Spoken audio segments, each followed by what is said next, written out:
Regional Transportation Plan and Community Strategies, Sustainable Community Strategies. It's a mouthful, RTP-SES. Before we will start the formal presentation, I would like to speak a couple words on housekeeping items. As you walked in, there are sign-in sheets, so if you have not signed in, please do so. It's SCAG's intent to keep a robust and refined distribution list for the program EIR. Meeting participants who are here today as well as at our video conferencing sites who are wishing to provide verbal comments should complete a public comment card looking like this and provide it to the moderator of the meeting or a SCAG staff at each of the respective meeting locations. For today's meeting, there are 7 remote locations participating in the meeting. Verbal comments will be recorded as part of the administrative record for the program EIR. So if you do wish to speak and you have completed a comment card, and please speak with using a microphone. Otherwise, your comments will not be recorded properly. And at the end, based on the number of speakers who have submitted comment cards, SCAG will announce the amount of time allotted for each speaker in order to allow for meaningful participation for all meeting attendees. Without further ado, and I would like to introduce the key members of the SCAG-Staffos team. I will start with SCAG first. We have Jonathan Nadler, Manager of Compliance and Performance Monitor. If your name is called, please wave your hand or stand up. My name is Lee Jin-sun. I'm the Project Manager for the program EIR. I have Naresh Matia, Manager of Transportation. I have Joy Africa. She is our Chief Counsel Director of Legal Services. And I don't know whether Pat Chan, our Special Counsel, is participating, and she is our Special Counsel today.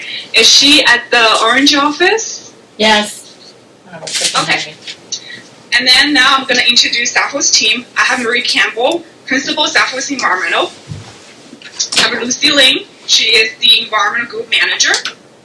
I have Eric Charlton, my counterpart at Staffos side for project managing the program EIR.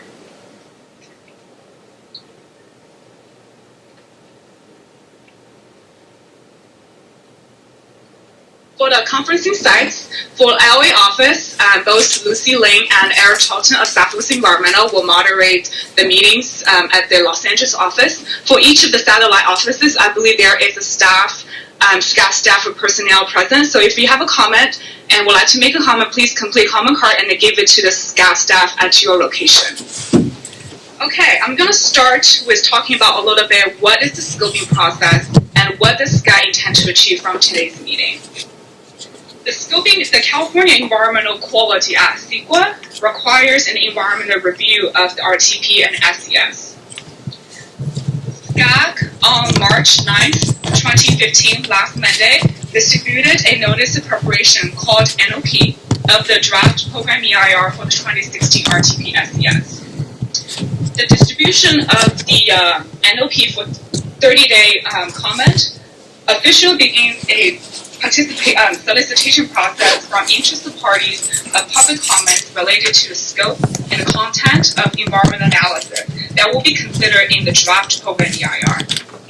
SCAG is using public input process of the proposed RTP SES as well as environmental review process that's being conducted at this moment pursuant to CEQA to inform the decision-making process that will be undertaken by the SCAG board, the regional council. Today, we intend to accomplish 5 objectives.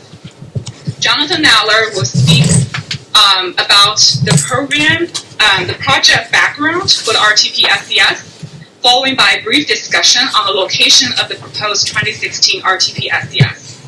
Subsequently, Naresh, Manager of Transportation, will discuss the information of the proposed 2016 RTP SES that is known currently at the time of the notice of preparation. Subsequently, Marie Campbell of Staffos Environmental will talk a little bit on the scope of the program EIR for the proposed 2016 RTP and SES. Before we open the floor for public comments, I will also speak a little bit on the ways the public can participate on commenting on the notice of preparation. Okay, without further ado, I will let Jonathan take over the presentation. Thank you, Legion. Appreciate that. So, quickly, project background. SCAG is designated what's called a Metropolitan Planning Organization. That's a federal designation. The next slide will have a little bit more details behind that. We're also designated by state law as a council of government and a multi-county designated transportation planning agency. Ultimately, the goal of the purpose of the RTP-SCS is to meet federal transportation planning and conformity requirements, to meet the state requirements under SB 375 for sustainable community strategy, and really, though, at the core is the vision, which is intended to provide, provide a vision for our transportation system and our urban fabric that really allows for efficient integration of transportation and urban form to basically improve the quality of life for folks. So at the highest level, our Transportation Plan SCS is really a vision document that is intended to be a collective vision of stakeholders from around throughout the region to have what we could see as hopefully that best vision. And again, as probably will be apparent when we get comments through this process, we certainly have a range of stakeholders with different thoughts about what that vision should be. There's also, I'll note, because sometimes you might hear this, you've heard not hear it once, it's MAP 21. It's an acronym for Moving Ahead for Progress for the 21st Century. That's the federal authorization of transportation dollars, and that in theory happens every X number of years, and in fact it really doesn't, and they kind of have continuing resolutions. But what was somewhat, I wouldn't say new to MAP 21, because there's already really been kind of performance-based planning embedded in this federal authorizations, and certainly the MPOs throughout the state of California, especially in SCAG in particular, has been very, very forward-thinking in terms of performance-based planning. MAP 21 does have some performance-based planning criterion in it, but as of yet, the federal rules governing that have not been actually put forth. So they slowly will trickle out over time, and as they do, SCAG and other MPOs and other folks around the country will, of course, have to interface and build those into their planning. I would say this just from the start, though, as I mentioned before, SCAG has been very progressive in that.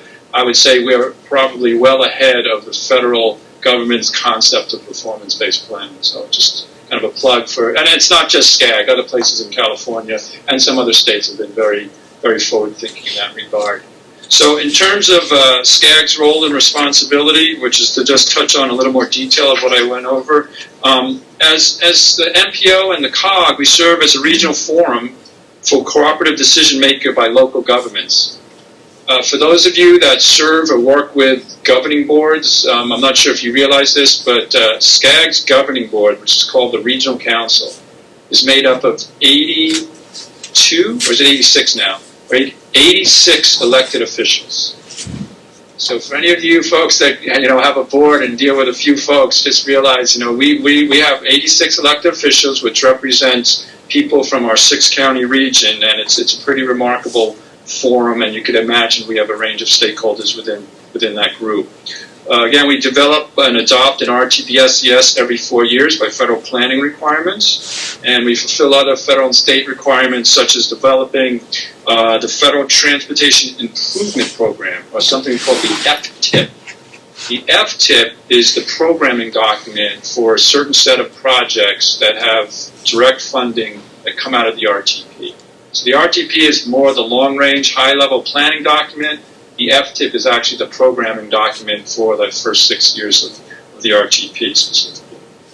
We develop an annual work program here with SCAG. We also, by state law, we develop growth forecasts and provide those to a local air quality management district, which gets built into the air quality planning, because as you might imagine, air quality tracks, to a certain extent, population and economic growth. So when you're looking into the future for what air quality might be, you need to be able to have some idea of what the future population and economic activity will be. So that SCAG is crucial in that regard. And the next bullet I have there, determine whether regional transportation plans and programs conform with state air quality plans. That is what's called transportation conformity. It's a federal requirement. And basically what that is trying to do is show that the on-road sources of mobile source emissions conform with the planning and the assumptions that are built into the air plans that are intended to meet the federal national ambient air quality standards. So there is a synergy among our planning efforts. I think that's something the public always would like to look for in government, is some efficiency and some synergy and not silos. And in fact, the Clean Air Act had envisioned that quite some time ago, and we work in that regard. So that's a very important part of what we do. And there's consequences for not meeting conformity. We work on an 8-year cycle to prepare a regional housing need assessment. That's a state law, which basically SCAG is required by state law to provide to our jurisdictions a housing need assessment to basically say how much housing need is needed in our region. That RHNA, which is RHNA, Regional Housing Need Assessment, sometimes is not as welcomed by some of the local jurisdictions, but one of the important points there is that they're not required to build the housing per se, which some people see as a disconnect, but they're required to plan for it. And again, what we try to integrate and what the state is pushing to integrate is housing planning, which is part of your urban form, and transportation planning to try to, again, make a better system such that it's more efficient and effective for both the people living and traveling to jobs or to entertainment or to work or to, groceries, whatever. So it's a really interesting process. It's a little Byzantine, but we again really working to integrate the planning. And one other thing, we're doing an EIR right now for our own plan, but we receive EIRs from all throughout the region, and we take a look at them and consider how they reflect the regional planning priorities as best we can. So, location. The SCAG region is very, very large. We are the largest MPO, or Metropolitan Planning Organization, in the country. We represent 6 counties: Ventura, San Bernardino, Riverside, Orange, Los Angeles, and Imperial. Within the counties, we have 15 subregions. Some of them have their own, what's called their COGs. They also have council of governments that kind of feed and bubble up local planning priorities to SCAG. We have 191 cities, 19 million residents approximately, and about 38,000 square miles. It's quite a remarkable area. And again, I'll get back, and not to repeat myself too often, but it just shows that you can imagine in an area of that large and with the different types of urban form throughout that, and the different economies and sub-economies, that we have different stakeholders with, certain visions of what they'd like to see. And the point that we try to do is to balance what are sometimes competing interests, but also to try to demonstrate the opportunities between folks that might have otherwise different thoughts on a subject matter, and try to show the opportunities, and again, how we best plan for the people that are here, the people that might be coming. So again, there's a range of issues that we do, things outside of CEQA as well. CEQA is generally looking at potential environmental impacts of projects. We're required by state law to do that. In general, though, we'd like to think, for the most part, the RTP-SCS actually improves things. We're looking to improve environmental quality, improve quality of life. So that's one of the things that we'd like to somehow also document through the process, not just the RTP-SCS process, which is a performance-based process, but even a little bit in the CEQA, some of the benefits of our project. So with that, I think we now will turn it over to Naresh, who we appreciate will give some input on the current thinking of the 2016 RTP-SCS. Thank you. Thank you, Jonathan, and good afternoon, everyone. Welcome to this scoping meeting. Again, my name is Naresh Tamate, and I'm the Transportation Planning Manager here at SCAG. What I'm going to do is I'll be talking a little bit about the project itself, which is the 2016 RTP-SCS. So in essence, basically RTP-SCS is a visionary document which provides a framework for investing in our transportation system, in improving our transportation system, and also how we deal with the land use issues in the region. So it's essentially a planning document that provides a vision for how we want to grow as a region.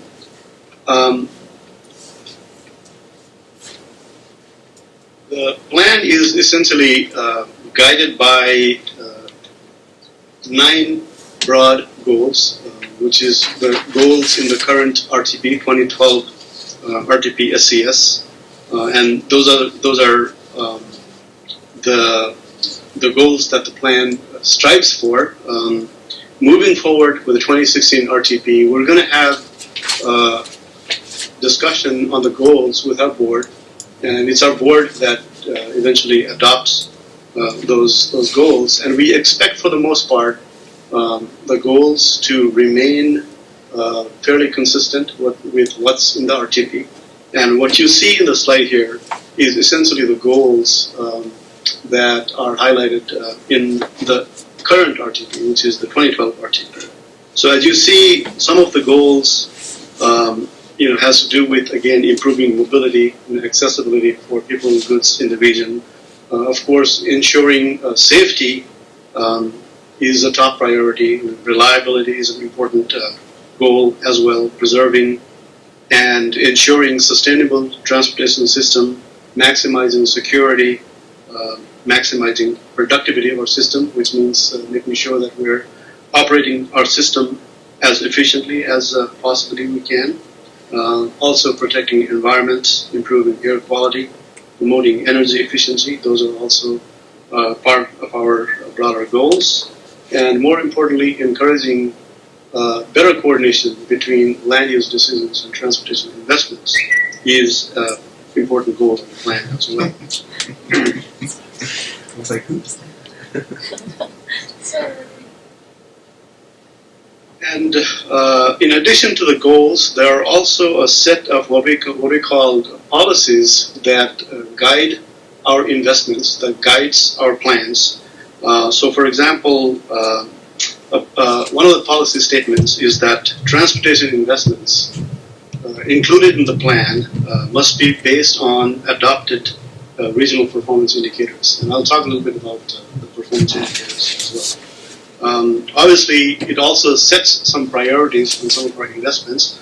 For example, funding safety, maintaining an efficient operation of multimodal system is a top priority for our region, primarily as it pertains to new funding sources that are not committed to previously in the plan.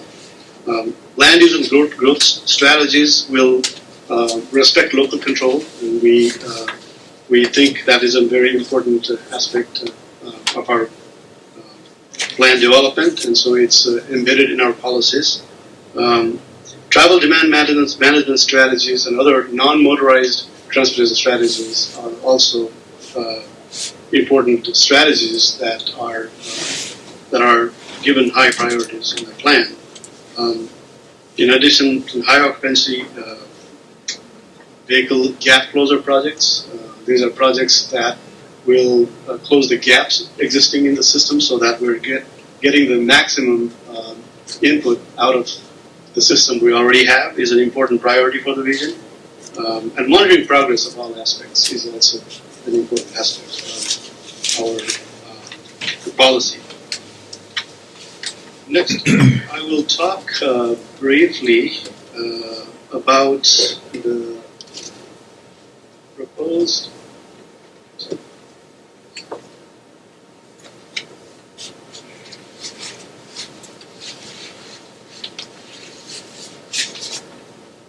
there was a slide in there, I apologize, to talk about our scenarios. Next, what we're going to be doing over the next several months is to be developing a set of scenarios. We're currently considering 4 scenarios.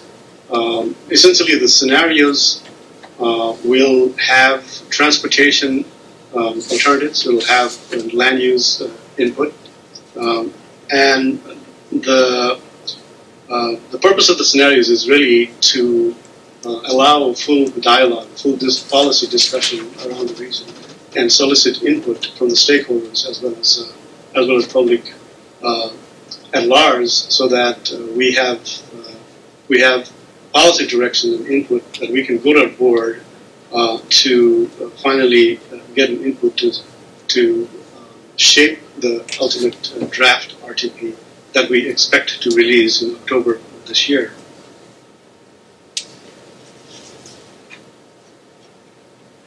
Lastly, I just again talk briefly about the performance measures.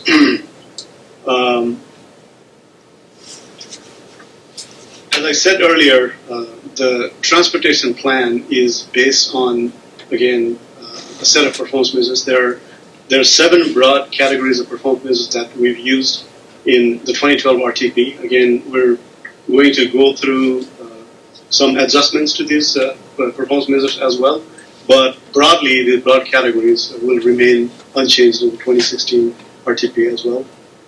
So there is a location efficiency, mobility and accessibility, safety and health, environmental quality, economic well-being, investment effectiveness, system sustainability. Those are the 7 broad categories, and under each subcategories there are multiple metrics that we actually look into for each of the scenarios and the plan as well. And again, like I said, while we're going to review and make some adjustments to the performance measures moving forward with the 2016 RTP, but the basic idea and basic framework will remain intact moving forward. With that, I believe I'm going to turn over to the team from SAFIS. Thank you.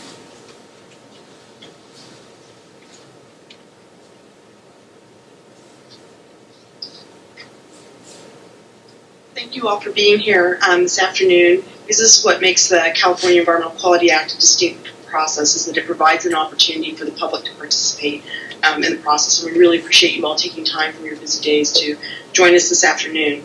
Pursuant to the CEQA guidelines, SCAG is the lead agency because they have a discretionary approval process over the RTP SES. And they're, to that extent, they are required to prepare the appropriate environmental compliance documentation. In this case, because SCAG has had prior experience working through the RTP SES process, they've determined that they're going to prepare an environmental impact report for their discretionary approval, including, and that report will address programs and plans that may cause significant environmental effects. The 2016 to 2040 RTP SES necessitates the preparation of a program EIR, which is a first-tier document under the California Environmental Quality Act. It's designed to consider broad policy alternatives and program-wide mitigation measures, as specified in the Section 15168 of the CEQA guidelines. The program EIR will serve as the foundation for the subsequent project or site-specific environmental reviews that will be conducted by implementing agencies as projects in the RTP SES as they are developed. Based on the environmental analysis, as Lee-Jin mentioned, in the most recently adopted RTP SES, which was for the 2012 to 2035 planning period, there are 16 environmental issues that SCAG has determined will likely have the potential for significant environmental effects that need to be carried forward for detailed analysis in the program EIR. And those are up on the slide that we have, and I'm going to, for those of you who work with the CEQA guidelines a lot, it's a little bit different combining of resources, so I'm going to go through the categories as we'll be addressing them in the environmental impact report. The first will be aesthetics and views. The second will be agriculture and forestry resources. The third will be air quality. And we failed earlier to mention that Vicki Sue from our office, who's an air quality and greenhouse gas emissions specialist, if you want to just stand up, is with us today and should be working closely with the SCAG team. This is a critical part of the analysis, obviously. The fourth area will be biological resources and open space. The fifth will be cultural resources. The sixth will be energy. The seventh will be geology and soils, which will be combined with an assessment of mineral resources. The eighth area will be greenhouse gas emissions and climate change. The ninth area will be hazards and hazardous materials. The 10th will be hydrology and water resources. The 11th will be land use and planning, and obviously the land use and planning, again, a very major component of the plan that's under consideration, as Jonathan mentioned. So much of what is being done in the RTP thinking process is about, the alignment of land uses, both employment sectors and in the residential services with the transit system itself and other modes of transportation. Noise is the 12th area. The 13th area is population, employment, and housing. The 14th area is recreation. The 15th area is the crux of the matter, transportation, traffic, and safety. And then the 5th will be public services and utilities. I did want to just say that this, in this environmental review process, because it's being done under the California Environmental Quality Act, under the federal project process, there's an additional category, environmental justice, that's typically addressed in NEPA documents or documents prepared under the National Environmental Policy Act. Because there will be a potential for future agencies to want to tier off of this document that may involve the use of federal lands or federal funds or some kind of federal permitting process. We will not be doing that in the CEQA analysis, but the EJ analysis that's being prepared by the RTP SES will be brought in and referenced in this environmental compliance document. And those of you who have questions about that, we can answer those then later. So, as required under the California Environmental Quality Act, we'll not only be addressing direct impacts, but obviously we'll be addressing the indirect and growth-inducing impacts and potential cumulative environmental impacts as well. So as I said in my opening remarks, one of the really critical parts about the California Environmental Quality Act is creating this opportunity for public participation. So we appreciate your all being here. And this is the first of several steps for the public to have an opportunity to participate in the process. We're in what's called the scoping period. It's triggered by the publication, as SCAG did, of the notice of preparation on March 9th. The review period for that scoping notice continues until April 7th. Our strongest desire is to hope that all of you who have comments or thoughts that you want to share with us can do it today with us in the meeting or in submitting additional public written comments. But it's pretty important for us to get those comments by April 7th to make sure that we can fully consider those as we're developing the process for how we're going to analyze the environmental effects and characterize the baseline conditions. So the things that are most useful to us at this point in the process are input to the RTP SES, things that Naresh wants to hear that are of interest to the member communities within the SCAG, 6-county region area, or to other interested parties or stakeholders. Information that's relevant to our characterization of the environmental baseline conditions. That is literally a process that we're deeply involved in right now, is trying to update the baseline condition from what it existed at the time the 2012 plan was produced and certified to what it is now. And then information relevant to the consideration and the evaluation of the environmental impacts.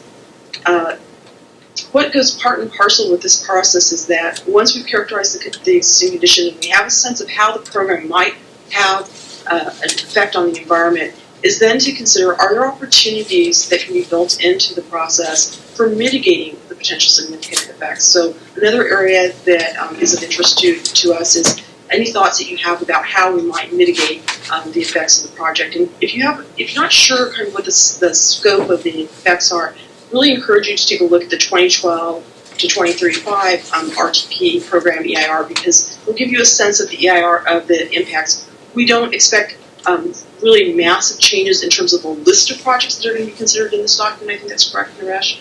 And but that will give you the sense of the scope, the kinds of impacts that we expect to be dealing with. It might help inform you about things that you want to share with us in terms of mitigation measures. The other thing is, are there alternatives to the RTP SES? So that was a big part of the process last time, and SCAG's had some different thinking about how they're going to approach the scenarios. This time we shared with you at the beginning of the meeting that there are 4 scenarios that are under development to try to achieve the objectives of the RTP SES. And again, those are things that this document, what we're doing is presenting information to the regional board for consideration. And so the thoughts of individual stakeholders or groups of public agencies are really important to the regional board as they consider whether they want to adopt the proposed RTP SES, one of the alternatives, or some combination thereof. Other opportunities there are to participate in this process, the environmental evaluation of the RTPS, or there's two distinct additional possibilities. One will come at the time of the draft EIR being released for public review.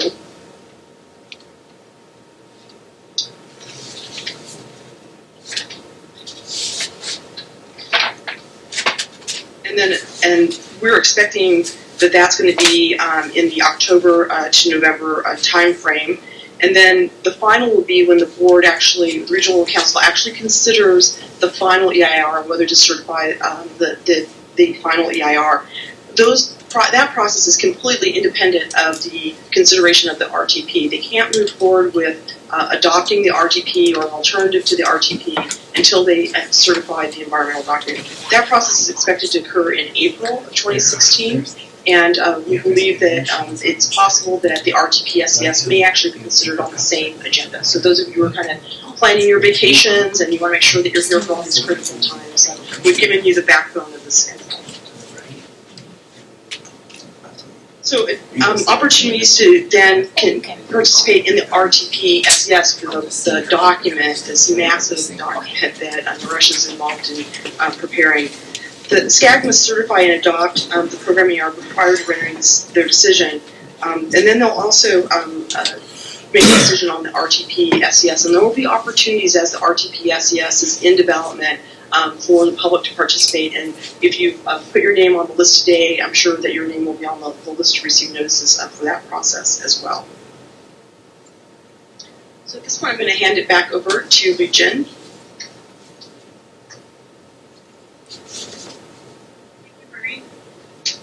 Thank you, Marie. So we'll go back to one more slide. Okay. Before we open the floor for public comments, and I will want to talk about there are 4 opportunities for parties and interest parties to provide comments on the NOP. You can speak today by filling out a comment card, looking like a card. And then, or you can mail your written comments to me, and the address is both listed on the slide or the last page of the NOP. Comments can also be submitted electronically to 2016 PEIR at scag.ca.gov.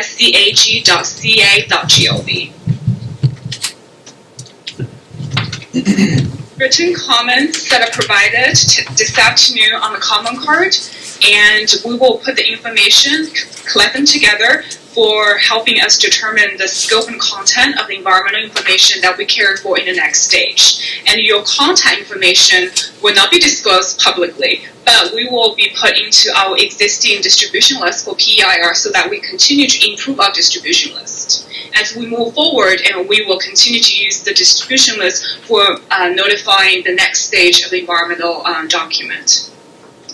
The verbal comments will be recorded, as I said earlier, and then if you want to speak, please use one of the microphones.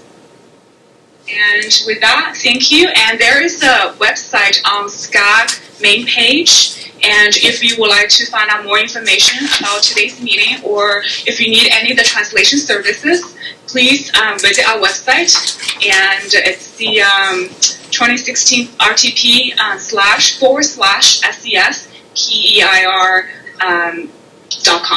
Thank you.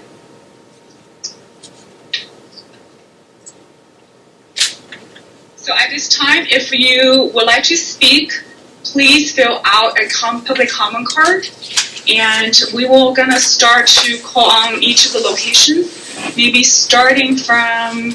Do you have a comment? CBAC. Hello. My name is Joe McKee. I'm a city council person from Desert Hot Springs, and I'm also on the economic committee of CVAC.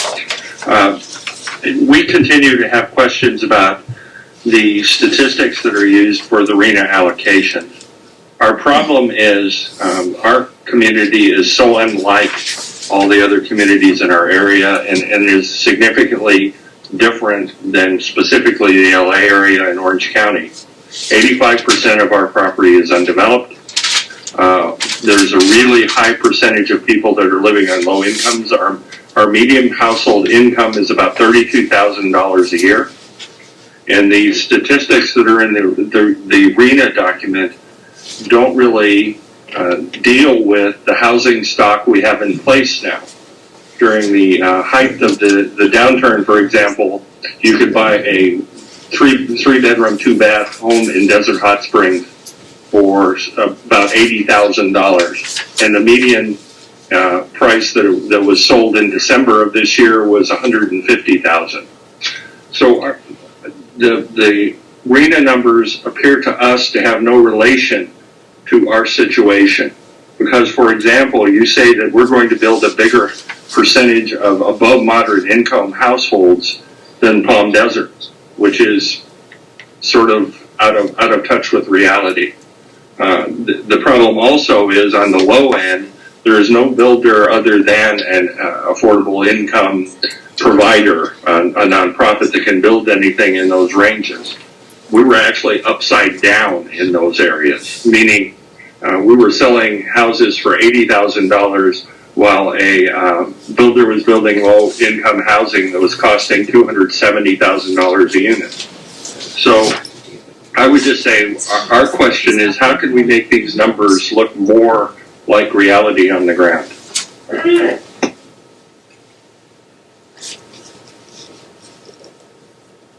Thank you for the comment, and I do forget to mention something. Can I just do a quick roll call to see from each of the offices how many comment cards have been turned into SCAG staff? I have one from the LA office. What about other offices? We have 0 in Orange County. Thank you. 0 comments in San Bernardino County at this moment. Thank you. 0 in Imperial? 0 Imperial. Riverside? Oh, Arnold. I mean, Tomas is up by himself. Here, none. Feedback, we heard 1. So we have about an hour and 15 minutes. So I guess at this particular moment, unless I see more comment cards turning in, we will allocate about up to 10 minutes for each speaker. And then we will assess after the first round comments are completed. I'll keep it at 3. 10 minutes. Wow. That's a lot. So they talk too long. Yeah, I'm wondering. Again, this is Jonathan Nadler. Would it be too late? In regard, and again, the intention today is actually to receive input from you. The intention is not to give necessarily answers today. That's the whole point, is to get input, to allow us to better scope out what gets in the program environmental impact report. So we really do want to hear from you, specific to the EIR and the analysis as best we can. But I do want to take the opportunity to touch a little bit on the comments just made on RENA. Again, we get a lot of comments on RENA. The RENA process happens once every 8 years.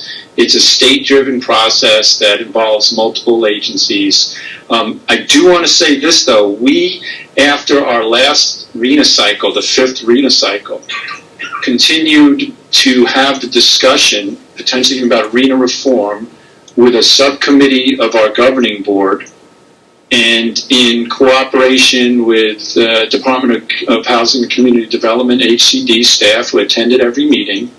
And we went out and asked every stakeholder that ever commented, do you have any other comments? We'd like to continue the conversation, even though this is not going to happen until 8 years from now. Please, let's continue the conversation. And so I just want to touch on that fact, and also to let you know that tomorrow, the 18th, is our last. We've been doing it for over a year. We've had a subcommittee meeting. I think it's the 6th subcommittee. It's at 1 p.m. tomorrow. I do believe it's going to be video cast at the other meetings. So anyone who might be interested in RENA specifically, please tune in to that tomorrow. And then we bring the RENA subcommittee information to our community, to our CEHD policy committee on April 2nd. So there's more opportunities to talk about RENA. But today we're kind of specifically focused on the PEIR. But I do appreciate the comment, and I just wanted to make a point that process is ongoing as well, parallel. Thank you. Jonathan announced his retirement. He's retiring? Mm-hmm. Is he No, but Jonathan, thank you for that Yes, update. well. So what's helpful for us from the compilation and the analysis in the EIR is to the extent that you have statistical data that reflects something that's different than a RENA allocation, that's something that we can disclose to the decision makers, that there's a perception that there's something different going on in your community, and that's part and parcel of what the environmental process is about. We do need to have statistical data though, rather than anecdotal data. So any summaries that you have of how the average cost of a home differs, in these various communities within your part of the region, that is information that would be useful to us, and we would very much appreciate receiving it. Thank you, Marie. Because we haven't seen or received any interested party who would like to speak from other locations except one from LA office, now I would like to open the floor for the commenter from the LA office.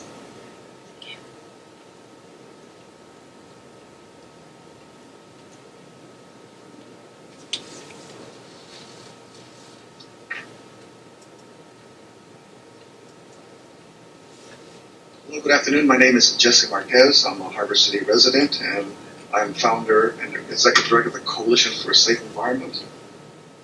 The Coalition for a Safe Environment is an environmental justice organization headquartered in Wilmington, and we have members in over 25 different cities, and we have participated in the last RTPs by providing public comment.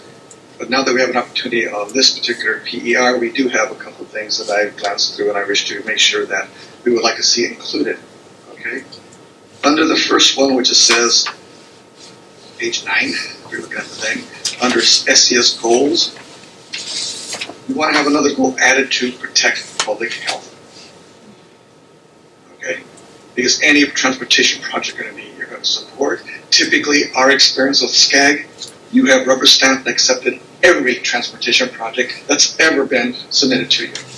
And we have problems with many of those transportation projects. And the Port of LA BNSF SCIG Intermodal Rail Facility is one of those projects. And that's why 6 of us public groups are suing the City of LA and the Port of LA to stop the project.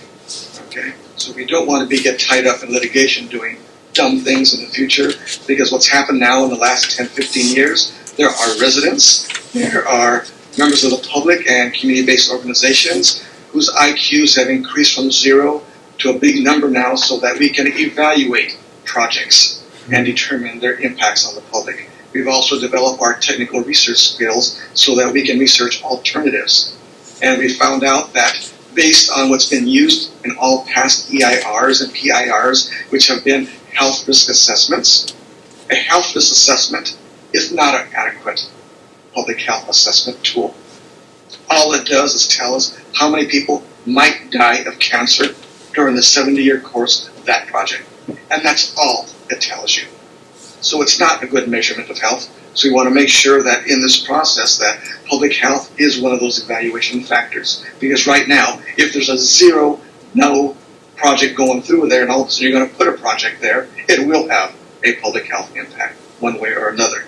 And it might be air quality, it might be noise, it might be vibration and noise. It could be any variety of factors. And so we want to make sure that that public health is one of those goals that we take a look at. Under policies and performance measures, because again, all projects have always been rubber stamped and added, we want to make sure that one of the performance and evaluation factors will be that any project will comply with both the South Coast Air Quality Management District and the California Air Resources Board land use planning guidelines. Here we have 2 major government agencies that have published land use guidelines, and these projects that you've included in the past violate those guidelines. So I want to make sure that that is a performance measure too. That will it or will it not have a negative impact? Another one related to that is that you shall also assess public community land loss for private economic interest. Now what do I mean by that? That if you're proposing a project, and I'll use the SCIG project for example and others, where the port or the government entity does not own all the land, they will eminent domain and take the public land for that project. Whereas in the future, if an environmental justice community needs land to build new low income housing, there is no land. If they want to put, a commercial retail stuff, they can't. It's M3 manufacturing or been used for some other transportation use. So we want to make sure that there's a criteria. Will the community lose land that they could use for a public purpose in the future? In Wilmington, we had a problem because we needed to add 2 elementary schools. And guess what? All the elementary school locations, we're limited to very few locations because why? Industry and transportation corridors were there. Or industry had put along, or they're adjacent to it, depriving that community of the future use for that.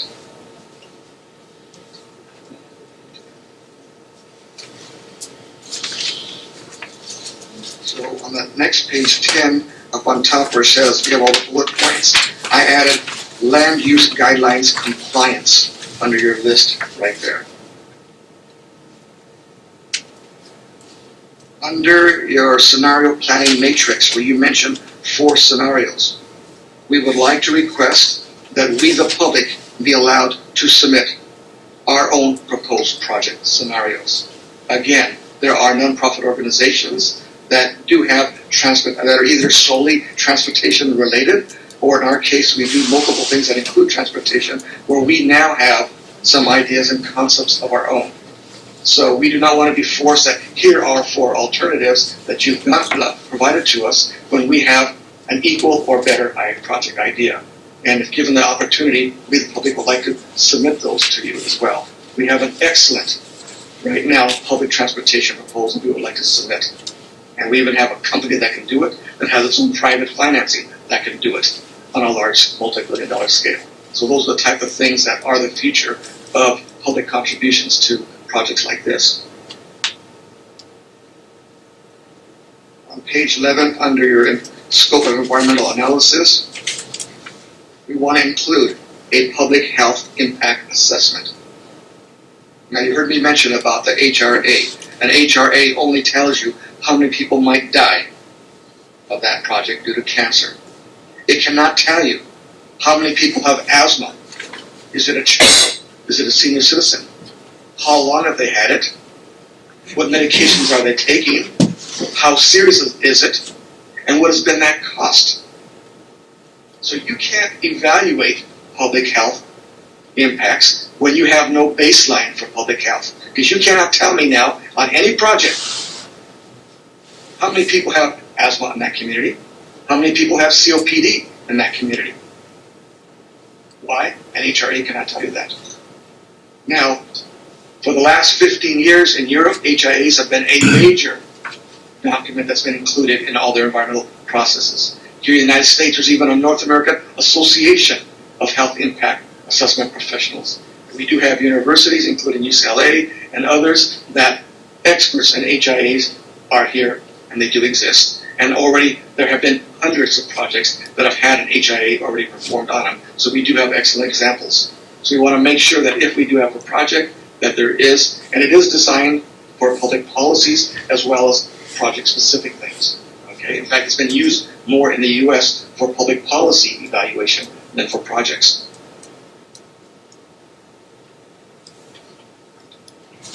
On page 12, under your intensified transportation and land use integration, you make a reference to new technological innovations. We want to point out that in the last 2 EIRs, zero-emission transportation technologies was our #1 priority and recommendation. Okay? And we want to make sure that that is followed through in this document, because here's what happened on the last RTP. Someone's on SCAG staff conveniently eliminated the zero-emissions transportation in the first draft that came out the last time around, even though the time before that we had inked it and it was part of the RTP.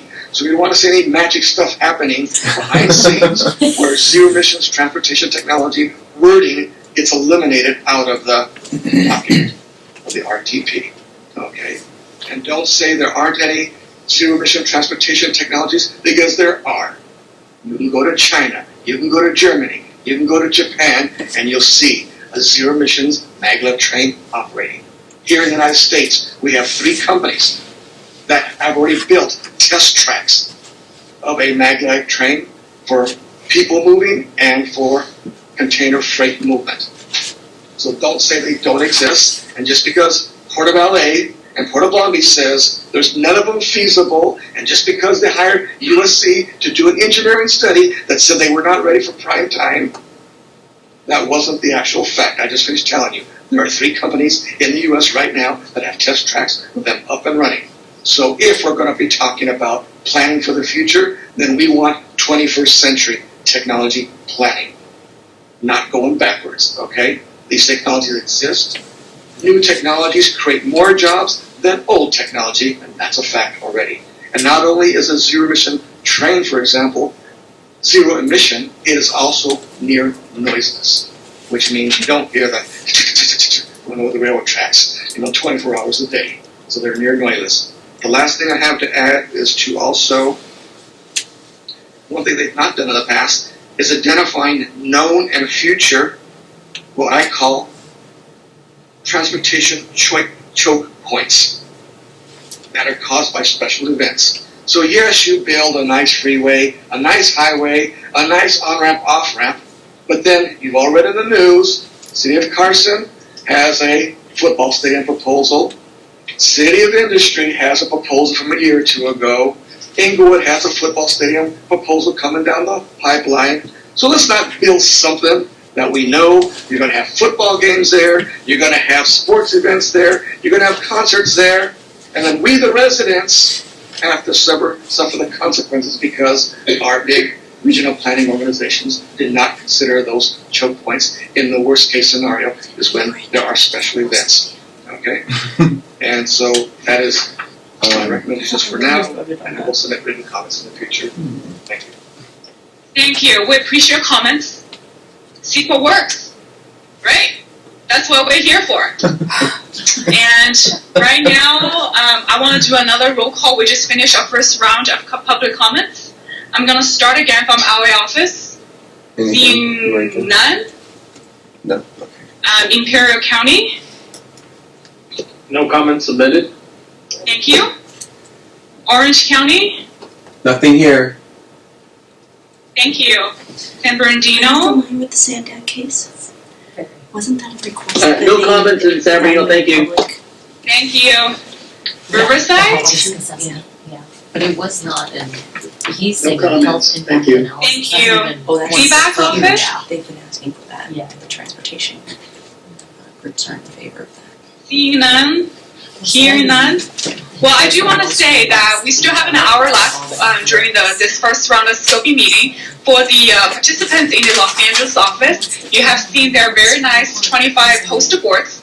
So we can open up the floor for public to walk around and then check out each of the boards. If there are people going to man the station for each of the slides, so if you have your comments and you can look at them, and there will be somebody from either SCAG's staff or the staff host team to take down any of the comments you may have after looking at each of the boards. For the satellite offices, each of the poster boards have been reduced to the PDF handouts. So what essentially the participants from the Los Angeles office will see is what you will see in the handouts. So you can look at them, and if you have any comments, please let us know. And yes. We were just thinking that maybe what we could do is spend about 20 minutes to go around, you have to look at the poster boards, and then reconvene again to see if there's any comments after you had a chance to review the poster boards. That way we have an opportunity to hear from you after you've had a chance to look at them, ask questions of staff and the consultant, so that we have, again, some more viable comments that we can consider. So why don't we do that for 20 minutes and then come back and see if there's any more comments. Everybody have a handouts? The question is the full scenario contact person. I believe that will be Naresh, manager of They didn't hand out transportation. the PowerPoint, huh? Jason. No. Oh, so No. for the scenario matrix, right? They should make that. Is that a question about the scenario matrix? Yeah. I would probably say that only another suggestion. Gotcha. I'm you going show to it here. repeat that since you did not speak with the microphone. The comment and question was raised that who was the contact person for the full scenario matrix. That person at SCAG is Jason, who is our manager of the sustainability group.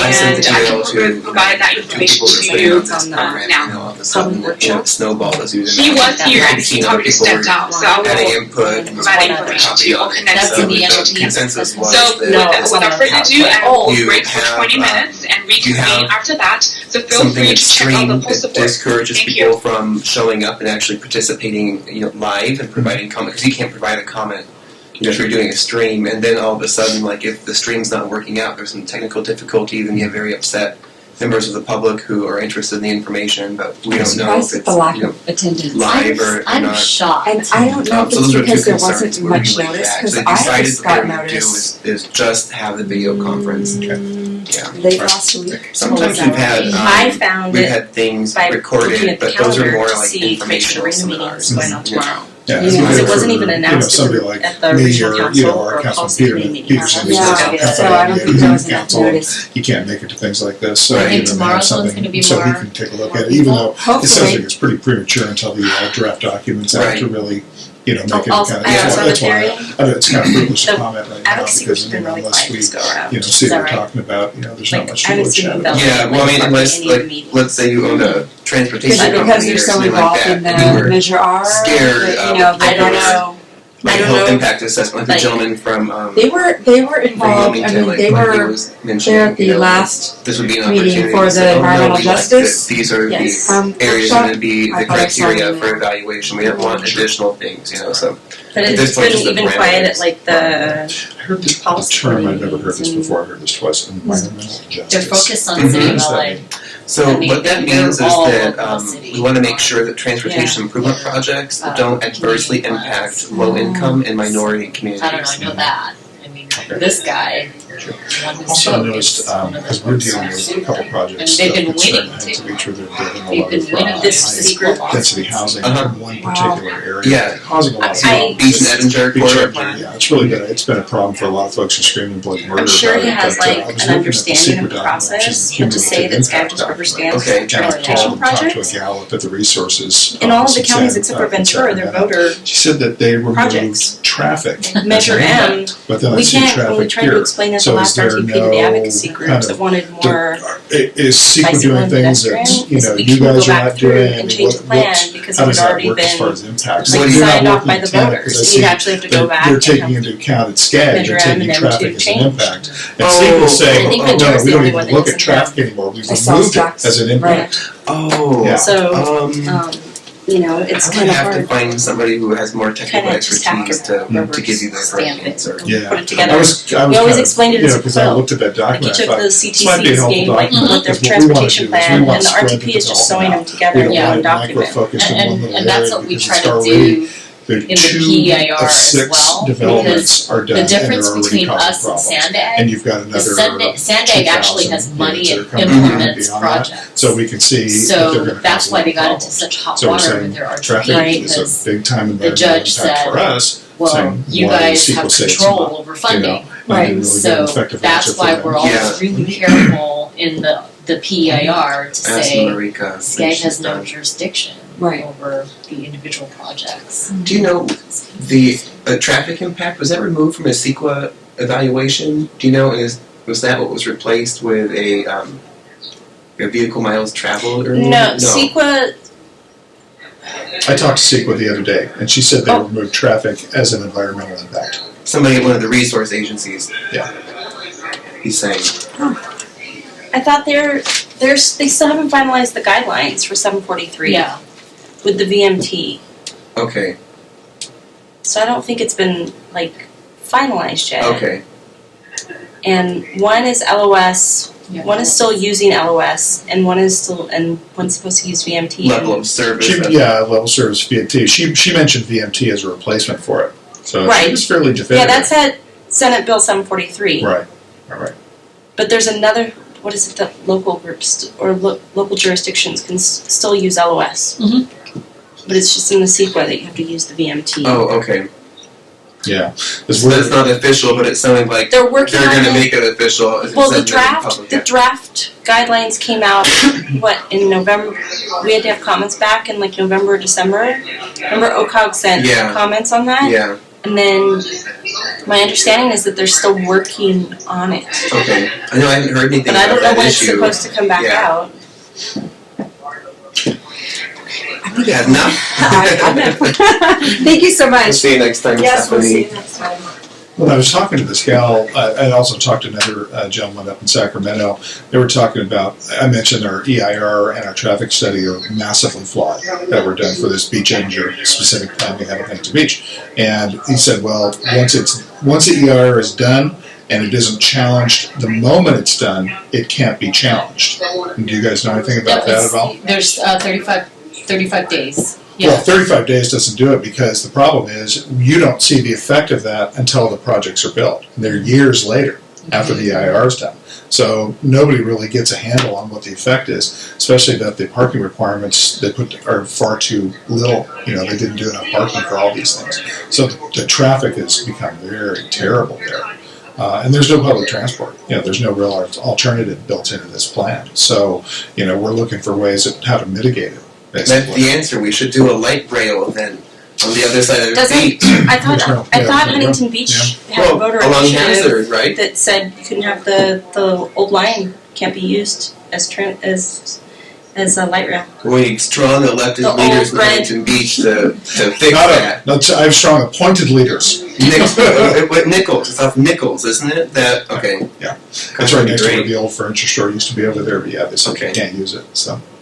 And parking has been changing a little. There's been case law recently that's making it a little gray area in terms of what kind of parking has an impact. Well, parking, you know, there's good intention and there's reality, right? And the good intention when they're doing projects and they're giving 1.5 parking space per unit, no matter what the size of it is kind of a daydream. Right. Because people are driving. You know, they're in our town anyways. Right. I mean, we're not LA. We're not anywhere near that has any really effective, you know, alternatives. So that's our problem now. Where we're having to go and say, forget those things. We are going to provide the realistic parking levels. And now, but then I talk to CEQA and they go, well, just remember, we will penalize you if you provide good parking. You know, so you're like, well, you know, sorry to be French, but you know, we have to think about what's really working on the ground. And even the gal I talked to at CEQA, she goes, look, we know these things don't work. You know, she told me point blank. She goes, we know a lot of these things might work in LA, might work in San Francisco, might work in some of the bigger cities. They don't work in small, medium cities. So there really needs to be something to address the reality, like the gentleman, you know, talked about saying, hey, Desert Hot Springs doesn't fly out here, you know, for us. So it has to be something that is, you know, tailored much more for each specific city. So there's my comment. Well, you've got 10 minutes. SCAG 2016, you know, PEIR at 2016. Yeah. So, well, it's good. I mean, it sounds like we have a lot of time until you guys even put a draft out. So. Yeah, those will be made public in our May General Assembly. The four scenarios. Draft or I'm sorry, the four scenarios. Okay, yeah, that's good, what I meant. So that's when we can start really kind of taking a hard look. They're already in the packet. What? Well, I mean, you know, it doesn't. So with all a lot. So with all our unanswered clarification questions. I mean, there you have it. There you have it. Did you guys get the note? Did Gwen contact you guys? I don't know if you were talking about Costa Mesa. Contacting us for the public records request? No, what? For everything related to RENA. Really? Yeah, and we said, no, you need to contact SCAG and Costa Mesa. I think it was, What? Yeah, they've never had a problem. They've always had enough units. It's not Costa Mesa. It's not the Public Law Center. It's like Western... Oh, that law school? No. It's something else. They're like an advocacy group for housing, we think. It's not Kennedy? We think it has to do with no, it's not Kennedy Commission. It's not the Public Law Center. It's another, like, group. And well, they obviously don't know what they're doing if they're contacting OCOG. Well, I think they're doing it over the moratorium on the hotels.